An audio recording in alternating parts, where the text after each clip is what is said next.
hoarser, tenfold in volume.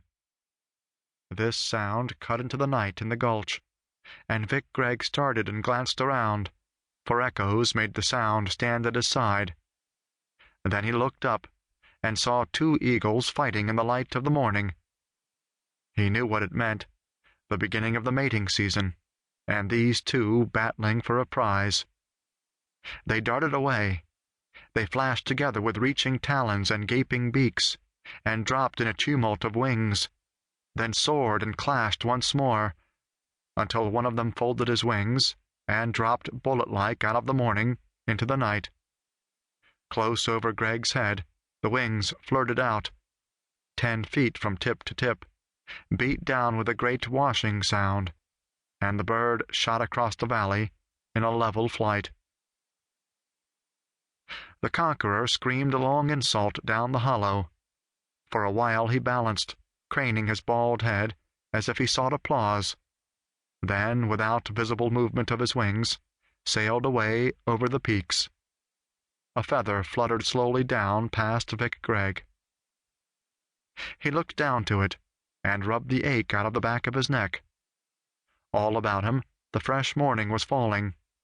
Yonder shone a green-mottled face of granite, and there a red iron blowout streaked with veins of glittering silicate, and in this corner, still misted with the last delicate shades of night, glimmered rhyolite, lavender pink.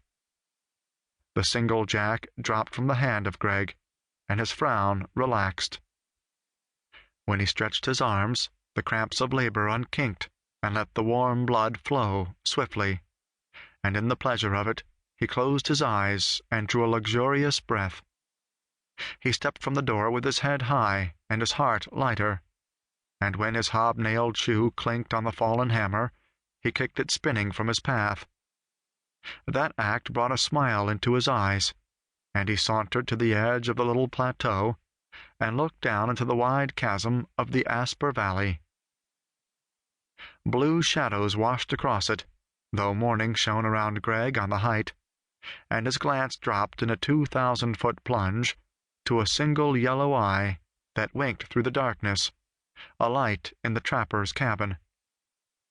But the dawn was falling swiftly now, and while Gregg lingered, the blue grew thin, purple-tinted, and then dark, slender points pricked up, which he knew to be the pines. Last of all, he caught the sheen of grass. Around him pressed a perfect silence, the quiet of night holding over into the day. Yet he cast a glance behind him as he heard a voice. Indeed, he felt that someone approached him, someone for whom he had been waiting. Yet it was a sad expectancy, and more like homesickness than anything he knew.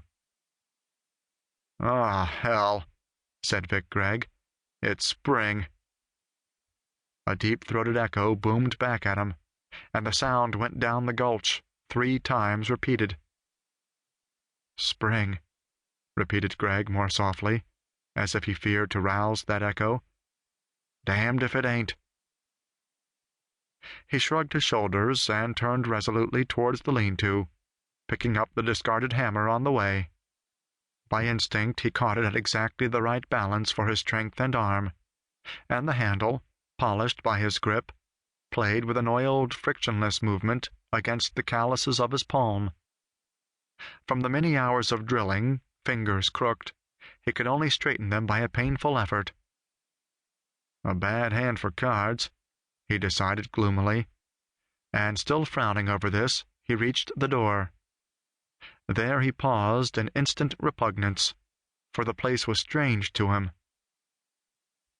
In thought and wish, he was even now galloping Grey Molly over the grass along the Asper, and he had to wrench himself into the mood of the patient miner.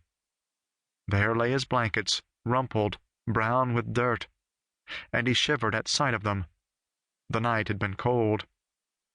Before he fell asleep, he had flung the magazine into the corner, and now the wind rustled its torn, yellowed pages, in a whisper that spoke to Gregg of the 10 times repeated stories, tales of adventure, drifts of tobacco smoke in gaming halls, the chant of the croupier behind the wheel,